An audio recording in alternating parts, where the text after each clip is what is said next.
Então, como eu comentei no início, a ideia agora é apresentar para vocês um balanço geral das contribuições que nós recebemos, e aí na sequência a gente apresenta a proposta de resolução, e ao final nós fechamos com as simulações que foram solicitadas na reunião do dia 1º de outubro, e aí depois a gente abre para comentários.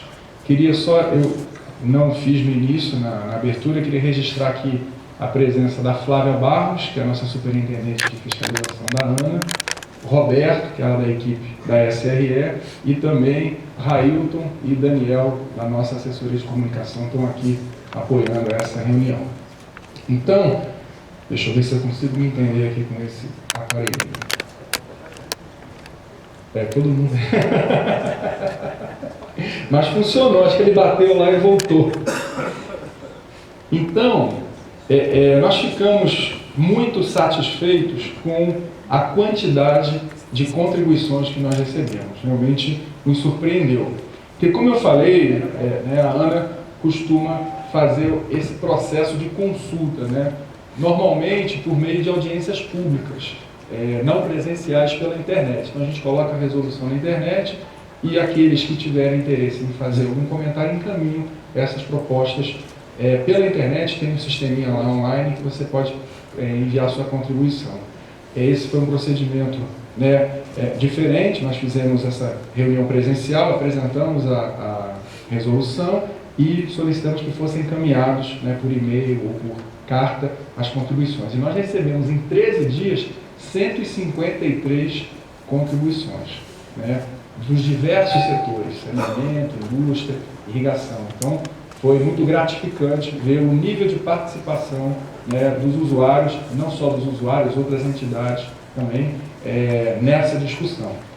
Então, isso também deu mais trabalho para a gente imaginava que ia fazer uma consolidação em pouco tempo, e acabou dando mais trabalho, porque a gente avaliou contribuição por contribuição. Então, alguns números aí só para ilustrar os tipos de contribuição. A gente teve contribuições que propuseram alteração ou inclusão de novos pontos de controle. Vamos mostrar, foi incluído um ponto de controle novo no Rio Camanducaia. Várias sugestões, 26 de detalhes na minuta, umas sugestões pertinentes de melhoria da redação às vezes deixava algumas dúvidas, e as propostas vieram para sanar essas dúvidas, para deixar mais claro qual é a abrangência da resolução. Então, boa parte dessas propostas foram incorporadas. Foram também apresentadas propostas de criação de excepcionalidades para alguns usuários, com os devidos argumentos, mudança nas restrições. Nós avaliamos todas elas. Nós usamos para fazer essa avaliação um dos fundamentos da Lei das Águas, que é a prioridade para abastecimento humano e dessedentação animal, que é a prioridade legal que existe na nossa legislação, e no possível nós acatamos. Houve também algumas propostas relacionadas às fórmulas de cálculo das vazões de restrição, formas de controle e de divulgação dessas restrições. Quem estava na reunião do dia 1º lembra que houve uma questão relacionada aos horários, que inicialmente era considerada a vazão das 7h18, depois foi sugerido que fosse considerada a vazão horária, ou seja, ao longo de um dia 24 calores. Isso foi incorporado também. Também foram propostas alterações nos horários das restrições, porque existe a possibilidade, ou existe a regra de redução ou de paralisação da captação durante um determinado horário, ou de redução proporcional da captação ao longo de todo o dia. E no caso da paralisação total, alguns horários foram propostos na primeira resolução e foram encaminhadas sugestões de alteração desses horários, que foram também acatadas. A questão da Sabesp, região metropolitana de São Paulo, foram 5 propostas de inclusão nas restrições, na abrangência das restrições, da derivação pelo túnel 5 para atender a região metropolitana de São Paulo, pelo sistema Cantareira. Vamos falar disso também. Essas propostas não foram acatadas. Foram propostas também a inclusão de regras de liberação de vazão, vinculação para as bacias PCJ, e a gente teve também muitos pedidos de apoio, subsídios, obras, que todas elas têm o seu mérito. No entanto, elas não estão no escopo de uma resolução de restrição de vazões. Então, por exemplo, linha de crédito especial para o setor agrícola é pertinente, mas uma resolução na DAE de restrição de uso não tem competência para definir uma linha de crédito especial, né, para o setor agrícola. Então, são pertinentes, mas como não estavam dentro do escopo, não puderam ser incorporadas, né? E alguns questionamentos também com relação ao mérito da resolução. Então, e só para elencar aí, eu falei que houve contribuições de várias fontes, né? Tivemos bastante contribuição do consórcio PCJ. Chicão está aí? Com certeza, né, Chicão? O consórcio mandou muitas contribuições, né? E boa parte das contribuições foi aceita. Ciesp e Fiesp fizeram um esforço organizado de juntar, né, as contribuições do setor, que foi uma demanda do Dr. Vicente na reunião, para que os usuários se organizassem e encaminhassem as contribuições de uma forma, né, articulada entre si, assim como também lá em Minas a FIENG fez o mesmo. Tivemos contribuições individuais de vários operadores, né, de saneamento, de prefeituras também. Os sindicatos rurais encaminharam muitas contribuições. Nós recebemos lá um e-mail atrás do outro dos sindicatos rurais e também vimos que foi um esforço organizado, que eles se reuniram, discutiram e encaminharam as contribuições muito alinhadas, né, e de vários sindicatos, então teve uma participação bastante efetiva. Tivemos também contribuições da Supran, lá de Minas Gerais, e da Secretaria lá de Meio Ambiente de Minas, e indústrias individuais também encaminharam, né? Então, como eu falei, quais foram as premissas que nós usamos para fazer a avaliação? Primeiro, o escopo, né?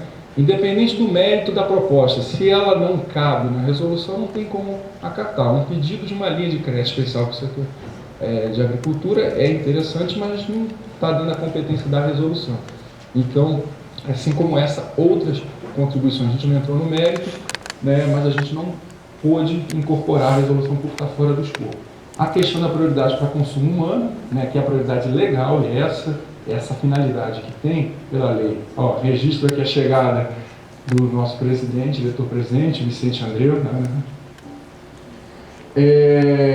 E também questões de pertinência, né, e contribuições que eram ou não eram pertinentes. E, diante de tudo isso, né, foi possível, então, incorporar, né, das 153, 42 contribuições foram aceitas integralmente ou parcialmente, e 111 não foram incorporadas, né, ou por estarem fora do escopo, ou por não atenderem a outras premissas. E aí, após essa consolidação, que foi feita, isso é importante frisar, em conjunto, entre a ANA e o DAE, fizemos reuniões por telefone, troca de e-mails, e chegamos, né, a uma avaliação conjunta, assim como em Minas com o IGAM e a SEMAD, né, chegamos nessa minuta de resolução que foi encaminhada para todos os usuários dia 3 de novembro, que eu vou apresentar então na sequência.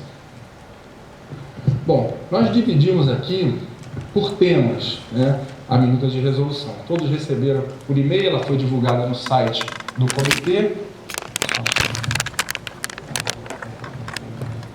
Nós trouxemos também, para quem não conseguiu imprimir, nós trouxemos algumas vias da minuta de resolução. Nós já vamos distribuir para vocês, para que vocês possam acompanhar, tendo o texto em mãos, que é semelhante ao que está projetado aqui na tela. Então, começando pela questão da abrangência e aplicação da resolução.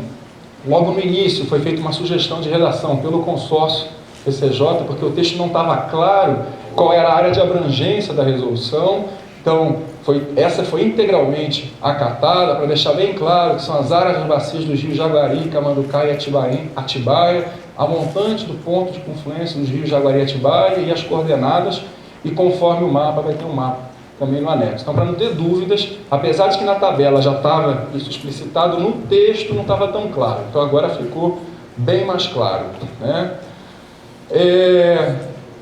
O outro ponto, que é o primeiro gatilho, é o primeiro critério para se entrar em restrição. Vocês lembram que a gente discutiu na última reunião que existem dois critérios para entrar em alerta e em restrição. né? O primeiro critério é o nível do sistema Cantareira. Quando o nível estiver baixo, e aí foi adotado o valor de 5% do volume útil, que equivale a 49 hectômetros, né? Um dos dois critérios está atendido, mas não é o único, é preciso que os dois sejam atendidos. O primeiro é esse. Tá? Então, por exemplo, em fevereiro, nós tivemos aqui, vocês lembram, dia 14 de fevereiro, vazões muito baixas, né? Mas naquele momento o Cantareiro não estava ainda com menos de 5%. Então nós não teríamos entrado em restrição em fevereiro se essas regras estivessem em vigor. Porque o primeiro critério não foi atendido, teria sido atendido, né? Que é o dos 5%. Tá? E um outro ponto, né, que está referido à abrangência, é a questão do autodeclaratório, né, que é um procedimento do DAE, estabelecido por uma portaria, que é a 1800 de junho, e foi uma reivindicação do setor rural, de que o prazo, né, para que os usuários fossem considerados regulares, né, fosse estendido até a data de publicação dessa resolução, né, porque senão esse prazo já teria vencido e os usuários do setor rural que não tivessem outorgados e não tivessem preenchido a declaratória estariam irregulares e teriam que suspender as suas captações quando a resolução entrasse em vigor. Então, esse pedido foi acatado, né, e foi incorporado à resolução. E é interessante, né, foi o Moretti que comentou com a gente, que logo depois da reunião do dia 1º de outubro, houve um aumento, né, significativo, acho que foi a Leila, dos preenchimentos de ato declaratório. Então, os usuários fizeram um esforço. Nós recebemos um relatório ontem, que vem lá de coisa, nós estamos com, entre preenchidas e ainda não enviadas e já enviadas, com 950 atos de produtores já encaminhados aqui na bacia, sendo que no início do período nós estávamos com um pouco mais de 200. Então houve realmente uma adesão bastante forte dos usuários rurais. Isso de 1º de outubro para cá, né? Ou seja, da reunião passada para cá, né? Oi? Isso, nesse ano, logo após o pacto da água, né, do setor, que foi lá em maio. Foi muito maior, mas foi em maio, não, agosto, foi em agosto. Então, em poucos meses aí o pessoal realmente aderiu. Excelente, esse é o objetivo, né, que a gente tem um número cada vez maior de usuários cadastrados, né, e regularizados. Então essa foi uma das propostas que foi aceita integralmente dos sindicatos rurais. Com relação ao cálculo das vazões de referência, né, como eu apresentei na última reunião, elas serão calculadas 2 vezes por semana, às segundas e às quintas-feiras, e a proposta inicial previa que elas fossem calculadas pela média de 2 horários, da medição das 7 e da medição das 18, que é o dado que é divulgado no boletim atual da sala de situação do PCJ. Mas vários usuários, né, na reunião mesmo, sugeriram que essa conta levasse em consideração as vazões horárias ao longo de todo o dia. Então, ao invés de a gente pegar só 2 valores, a gente pega 24 valores. E ao longo de 3 dias, 24 vezes 3, são 72 valores. Né? E com isso a gente evita que oscilações ao longo do dia façam a gente entrar em estado de restrição sem necessariamente a vazão média do rio naquele período está baixa. Que às vezes dá um pico, ou na verdade uma recessão, né, na vazão naquele horário e a gente podia entrar em restrição. Então isso foi integralmente acatado e agora a regra considera as vazões horárias. Né? E uma sugestão foi encaminhada pela Replan de que a entrada em estado de restrição, ou seja, a necessidade dos usuários reduzirem, né, as suas captações, ocorra a partir das 0 horas do dia subsequente à disponibilização da informação. Então, na segunda-feira, a sala de situação vai pegar os dados de domingo, sábado e sexta. Fez o cálculo. Chegou à conclusão que a vazão está abaixo do limite. Portanto, iremos entrar em estado de restrição. Né? Os usuários não vão reduzir as suas captações na segunda-feira. Vão reduzir a partir do dia seguinte, a partir das 0 horas da terça-feira. Né? Um dos motivos é a dificuldade operacional, né? Porque você não reduz a captação de uma hora para outra, você precisa de um tempo, em alguns, né, usuários com vazões maiores, precisa de um tempo para se adaptar a essa redução. Então eles pediram esse prazo do dia seguinte para fazer essa adaptação, né? E é razoável, é pertinente, né? E portanto foi acatado. Então a entrada em restrição, ou seja, a redução das vazões, ocorrerá somente no dia seguinte. Então, se na segunda for calculado que estamos em estado de restrição, a redução vale a partir de terça-feira às 0 horas. Se na quinta-feira, no cálculo, se verificar que entrou em estado de restrição, a redução ocorrerá a partir de sexta-feira à meia-noite. Isso, como o boletim é divulgado logo no início da manhã, volta de 8, 9 horas, cadê? Está a Thalita aqui, né? Não é a Thalita que está lá na sala de situação? Thalita e isso, que trabalham na sala de situação, elas vão fazer a conta, estão as duas aqui, né? E isso sai volta de 8, 9 da manhã, no dia seguinte os usuários precisam reduzir. E a saída do estado de restrição ocorrerá imediatamente à disposição da informação. Então, espera aí só um instantinho. A saída ocorrerá imediatamente. Então, se na segunda entrou em restrição, na verdade a redução foi na terça, quarta, quinta. Quinta fez o cálculo, né? E chegou à conclusão de que a vazão subiu, então não está mais em restrição de vazão, aí imediatamente os usuários podem restabelecer as vazões originais. Então essa sugestão da Replan foi acatada também na resolução.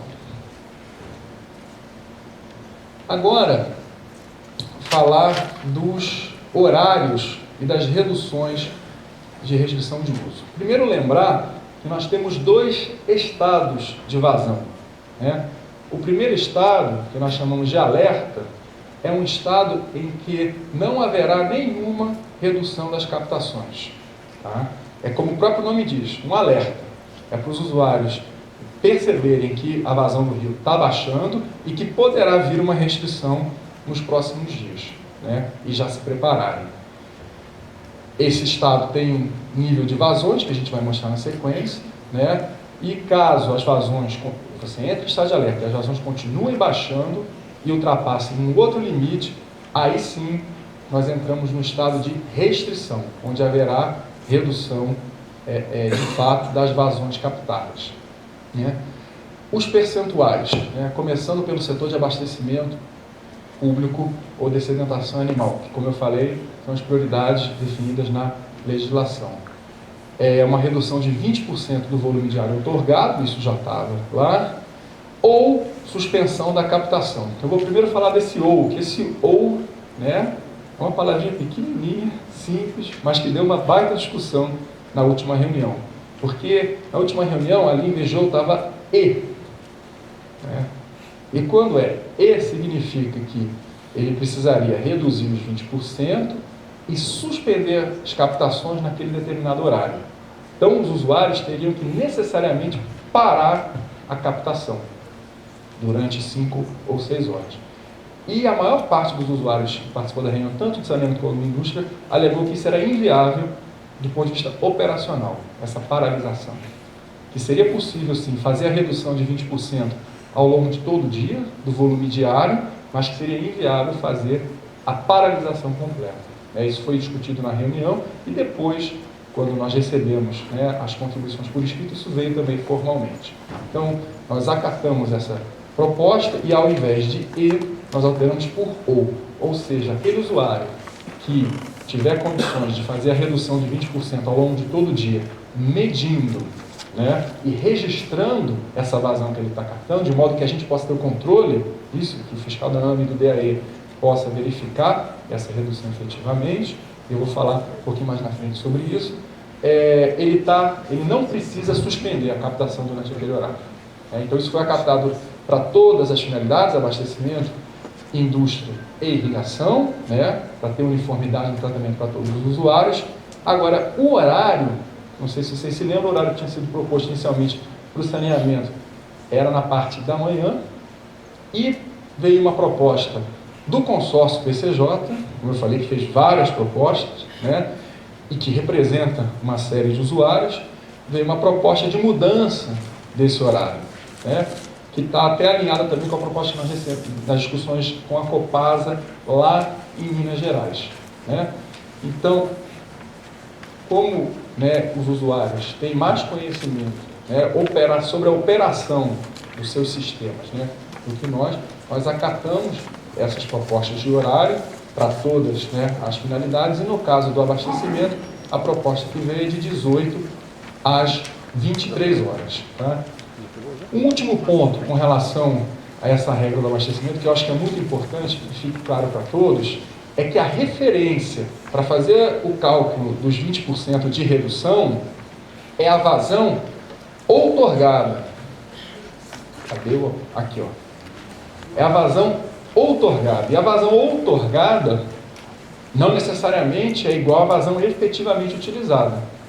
O usuário pode ter uma outorga de 10 e por algum motivo está usando 9, né?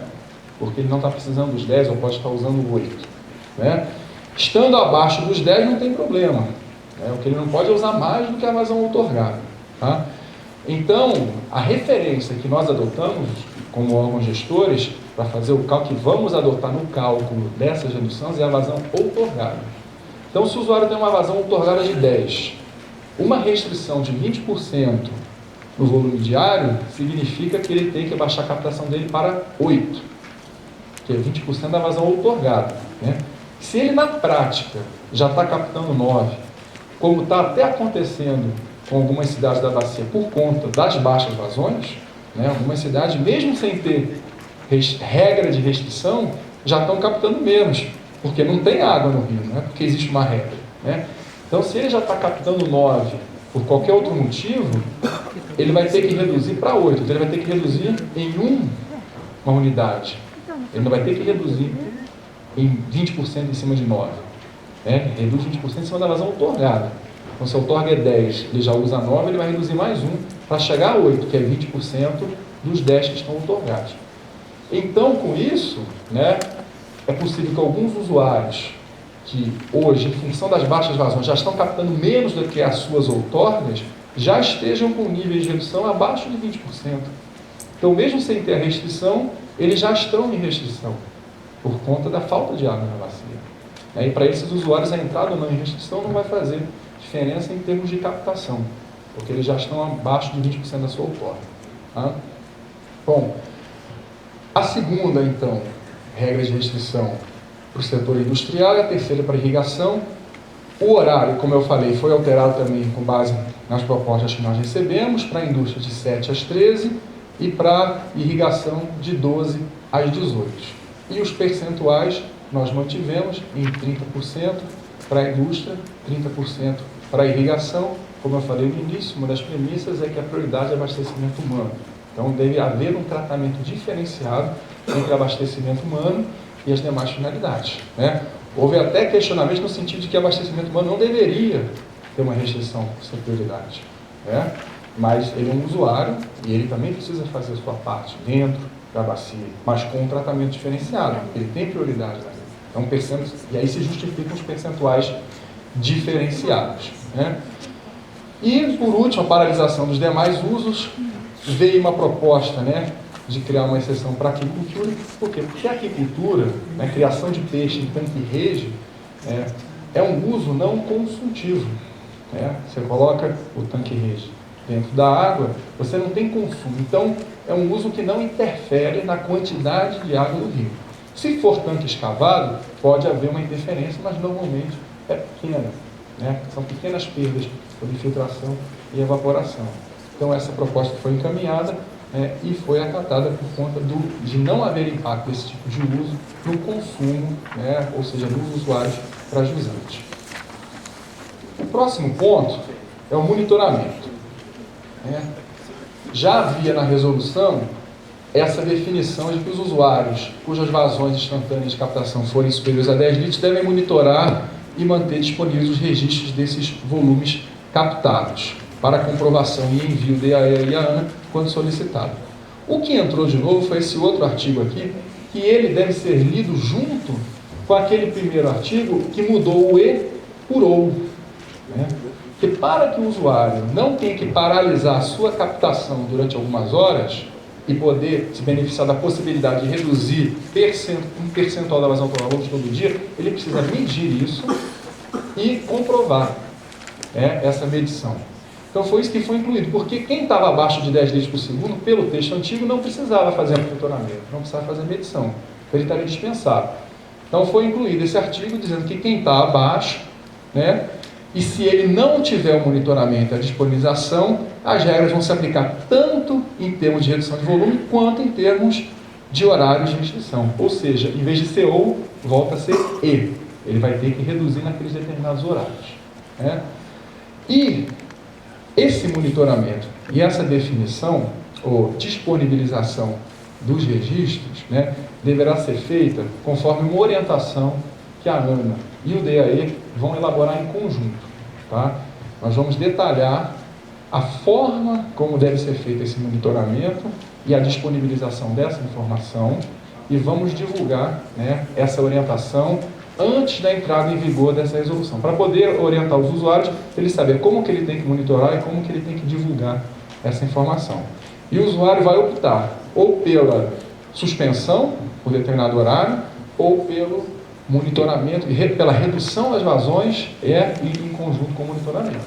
E essa é uma escolha que não pode ficar mudando. Hoje eu vou fazer a redução percentual da vazão, aí amanhã eu vou suspender no horário, aí no outro dia eu vou fazer a redução percentual, no outro dia eu vou fazer a paralisação. Ele opta, as indústrias e as cidades, que estavam na reunião passada, a maioria já nos informou que tem medição de vazão, tem monitoramento, então vão optar pelo monitoramento e esse vai ser o método deles de redução.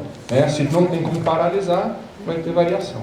E o usuário que optar pela suspensão, então ele trabalha com a suspensão e não faz o monitoramento. Que o que dificulta para nós no controle é ele mudar de um método para o outro.